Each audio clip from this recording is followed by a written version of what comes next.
Jour 1. Je vais descendre, mais j'ai très peur de leur réaction. Je vais avouer à mes parents mon attirance pour les hommes. Non, je le ferai demain. Jour 2. Je me suis réveillé la boule au ventre, j'ai prévu de leur dire au petit déjeuner. J'appréhende leur réaction. Je leur ai enfin annoncé la nouvelle. Mon père était horrifié à casser tout ce qu'il trouvait sur son passage et ma mère fondit en larmes. Ils l'ont mal pris tout simplement car ils sont issus d'une famille très religieuse. Ils ont décidé de me mettre à la porte. À partir d'aujourd'hui, je suis excommunié. Encore sous le choc de ce qui vient de se passer, je voulais aller dormir chez un de mes amis, mais il n'a pas voulu de moi, il m'a rejeté lui aussi. Je suis au bord du gouffre. J'ai marché encore et encore sans but précis. La nuit est arrivée, j'ai donc dû trouver un endroit où dormir, puis j'ai décidé de me coucher tout en étant désespéré par ma situation. J'espérais peut-être trouver une solution d'ici demain. Jour 4. Je n'arrivais pas à me réveiller, je pensais que j'étais mort. Étais-je en train de rêver ? J'ai trouvé une pierre bleue, je l'ai touchée et je suis revenu à la raison.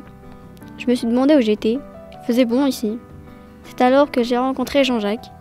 Il m'a dit qu'on se trouvait dans une house. Je n'ai pas osé lui demander, mais je me questionnais. Qu'est-ce qu'une house ? Jean-Jacques m'a expliqué. Jour 5. La house. C'est un monde parfait. Là où tout le monde est heureux, bien dans sa peau. Je rejoins ce collectif. C'est une famille d'accueil pour les personnes qui ont été reniées par leurs proches à cause de leur orientation sexuelle. J'avais l'impression que ce monde n'était pas réel, que c'était une dimension parallèle, un monde peut-être hors du temps. Chaque personne vivait sa vie, comme ils l'avaient toujours voulu.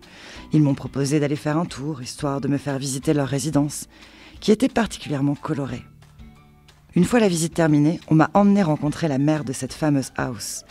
Elle avait une grosse tête trouée et des grosses lèvres. Elle m'a dit « Bonjour, je m'appelle Uranista. Je suis la Mother et la maîtresse des lieux. » Elle m'a demandé qui j'étais et je lui ai raconté mon histoire. Alors elle m'a répondu que j'étais ici chez moi et m'a souhaité d'être heureux ici. Depuis ce jour, je vis ici, dans la house. Je me suis fait des amis. Je suis heureux de vivre dans ce magnifique endroit, là où tout le monde peut être soi-même. J'ai une formidable mère et des super amis comme Jean-Jacques et bien d'autres encore.